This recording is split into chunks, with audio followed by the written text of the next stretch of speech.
Hello guys, welcome back to Hannah's Flex Vlog. Flex natin ang ilan sa mga pangunahing benepisyo ng munggo.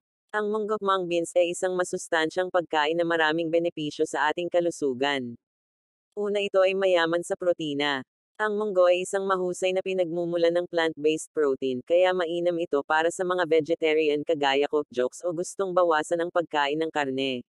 Tinutulungan din ito sa pagbuo ng kalamnan at pag-ayos ng mga nasirang selula ng katawan. Pangalawa, ito ay mayaman sa fiber. Mataas ang dietary fiber ng munggo na nakatutulong sa pagpapababa ng cholesterol, pag-iwas sa constipation, pagpapanatili ng maayos na panunaw. Pangatlo, ito ay nakabubuti sa puso. Ang munggo ay may mga antioxidants tulad ng flavonoids at phenolic acids na nakatutulong sa pagbaba ng bad cholesterol (LDL), pagprotekta sa mga ugat at puso laban sa pamamaga. Pang-apat, ito ay nakakatulong sa kontrol ng blood sugar.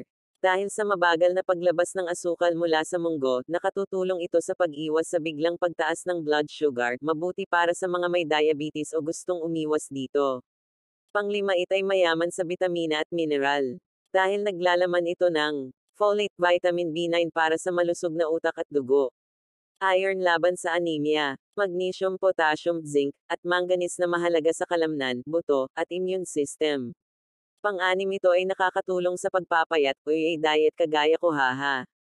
Dahil mataas sa fiber at protina, madaling makabusog ang munggo, kaya nakatutulong ito sa weight management.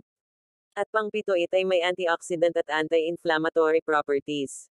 Tinutulungan itong labanan ang free radicals sa katawan na maaaring magdulot ng pagtanda at iba't ibang sakit.